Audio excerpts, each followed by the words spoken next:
নমস্কাৰ বন্ধুসকল, আজি বৰ আনন্দৰ দিন। অকল মোৰ বাবেই নহয় বা আপোনাৰ বাবেই নহয়, আজি গোটেই অসমীয়া জাতিটোৰ বাবে এটা আনন্দৰ দিন। মই কিয় কৈছোঁ কথাটো জানেনে? আজি আমাৰ আটাইতকৈ প্ৰিয় ভাষা অসমীয়া ভাষাই ধ্ৰুপদী ভাষাৰ স্বীকৃতি লাভ কৰিছে। অৰ্থাৎ সৰ্বভাৰতীয় পৰ্যায়ত যি 11টা ভাষা আমাৰ ধ্ৰুপদী ভাষা আছে, অৰ্থাৎ পুৰাতন কালৰ পৰা চলি অহা ভাষা আছে, যি ভাষা বহু যুগৰ আগতে অনন্ত কালৰ আগতে সৃষ্টি হৈছিল, সেই ভাষাৰ স্বীকৃতি আমাৰ অসমীয়া ভাষাই লাভ কৰিছে। গতিকে এজন অসমীয়া হিচাপে আমাৰ কাৰণে ই অতি গৌৰৱৰ কথা। আপোনালোকে নিশ্চয় জানে 1836 পৰা 1872-73 চনলৈকে বহিৰাগত বঙালীসকলৰ প্ৰৰোচনাত ব্ৰিটিছে অসমীয়া ভাষা আমাৰ শিক্ষাৰ মাধ্যমৰ পৰা আঁতৰাই বঙালী ভাষাক আমাৰ ইয়াত ঠাই দিছিল। আৰু ফলত অসমীয়া ভাষাৰ যি অপূৰণীয় ক্ষতি হ'ল, সেই ক্ষতি আমি আজিও পূৰাব পৰা নাই। ভাষাটো আমাৰ নিজৰ বস্তু আৰু ভাষাটোৱেই হ'ল আমাৰ পৰিচয়। আমি যে অসমীয়া হৈ আছোঁ, আমাৰ মাজত হিন্দু আছে, মুছলমান আছে, বঙালী আছে, খ্ৰীষ্টিয়ান আছে, বা জাতিগতভাৱে আমাৰ মাজত অসমীয়া আছে, মাৰোৱাৰী আছে, পাঞ্জাবী আছে, বঙালী আছে, সকলো লোকে আমি বৃহত্তৰ অসম ভূমিত বাস কৰিছোঁ। কিন্তু আমাৰ সকলোৰে উমৈহতীয়া পৰিচয়টো হ'ল অসমীয়া ভাষা। আপোনালোকে নন্দ সিং বৰকলাৰ নাম শুনিছে, তেখেত পঞ্জাবী সম্প্ৰদায়ৰ লোক। তেখেতে এতিয়াও সুন্দৰকৈ অসমীয়া ভাষাত সাহিত্য চৰ্চা কৰি আছে। গতিকে এইসকল হ'ল আমাৰ নিজৰ অসমীয়া মানুহ।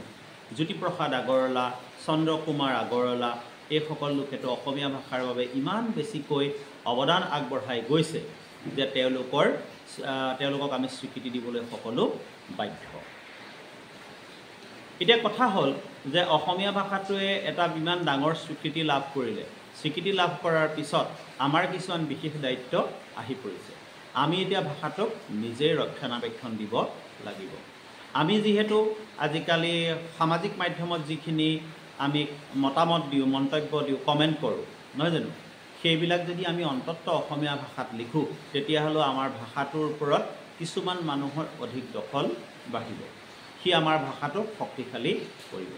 ঠিক তেনেদৰে অসমীয়া ভাষাত নতুন পুথি ৰচনা হ'ব লাগিব, অসমীয়া ভাষাত নতুনকৈ মানুহে লিখা মেলা কৰিব লাগিব, বা আমাৰ যিবিলাক অসমীয়া ভাষাৰ লিখাই আমাৰ গোটেই অসমীয়া জাতিটোৰ পৰিচয় হিচাপে যুগ যুগ ধৰি চিনাকি দিছে, সেই পুথিসমূহ আমি অধ্যয়ন কৰিব লাগিব আৰু সেইবিলাকৰ সংৰক্ষণৰ ব্যৱস্থা কৰিব লাগিব। আজিকালিতো শিশুসকল বেছিভাগেই ইংৰাজী মাধ্যমৰ বিদ্যালয়ত পঢ়ে। গতিকে তাত পঢ়া ছাত্ৰ ছাত্ৰীসকলকো যিহেতু শিক্ষা এক মৌলিক অধিকাৰ, প্ৰাইভেটত পঢ়ুৱাই, গভৰ্ণমেণ্টত পঢ়ুৱাই, সেইটো তেওঁলোকৰ নিজৰ নিজৰ বিচাৰৰ কথা অভিভাৱকৰ।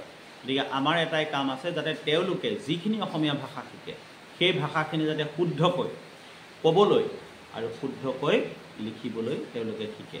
সেইটো হ'ব আমাৰ অগ্ৰজসকলৰ প্ৰধান দায়িত্ব। এটা বিশেষ দুখৰ কথা কওঁ, অসমীয়া ভাষাৰ কিমান শত্ৰু চাব। আপোনালোকে জানে যে লক্ষ্মীনাথ বেজবৰুৱা অসমৰ সুসন্তান আৰু অসমীয়া ভাষা সাহিত্যৰ এজন প্ৰধান কাণ্ডাৰী। তেওঁ বিয়া কৰাইছিল ৰবীন্দ্ৰনাথ ঠাকুৰৰ পৰিয়ালৰ এগৰাকী কন্যা। কিন্তু সেই ৰবীন্দ্ৰনাথ ঠাকুৰ ইমান এজন ডাঙৰ সাহিত্যিক হৈ আমাৰ লক্ষ্মীনাথ বেজবৰুৱাক নিজৰ চৌৰাঘৰত বহুৱাই কৈছিল যে, লক্ষ্মীনাথ, তুমি যদি ইমান বেছিকৈ অসমীয়া সাহিত্যৰ কামত, উন্নয়নৰ কামত লাগা, লিখা মেলা কৰি থাকা, মোৰ বঙালী সাহিত্যবিলাক, অৰ্থাৎ যিখিনি ৰবীন্দ্ৰ সাহিত্য আছে, সেইবিলাক অসম মুলুকত আহি প্ৰচাৰ আৰু প্ৰসাৰ নঘটিব। গতিকে ইয়ে প্ৰমাণ কৰে যে ইমান এজন ডাঙৰ মানুহে যদি ঠিক তেনেকুৱা মতামত প্ৰকাশ কৰে, তেতিয়াহ'লে অসমীয়া ভাষাৰ শত্ৰু কিমান। মই আশা ৰাখিছোঁ আমি অসমীয়া হিচাপে, আপুনি এজন অসমীয়া হিচাপে, মই এজন অসমীয়া হিচাপে আজিৰ পৰাই আমি চেষ্টা কৰিম যাতে অসমীয়া ভাষা আমি নিজেই ৰক্ষণাবেক্ষণ দিওঁ, ভাষাটোৰে সৈতে কথা পাতিবলৈ আমি কুণ্ঠাবোধ নকৰোঁ, ভাষাটো শুদ্ধকৈ লিখিবলৈ, ভাষাটো পঢ়িবলৈ আমি সকলোৱে চেষ্টা কৰোঁ। আমাৰ অগ্ৰজ প্ৰজন্মক এইকেইটা কথা যদি আমি শিকাওঁ, তেতিয়াহ'লে মনত ৰাখিব, অসমীয়া ভাষা জিন্দাবাদ। ধন্যবাদ।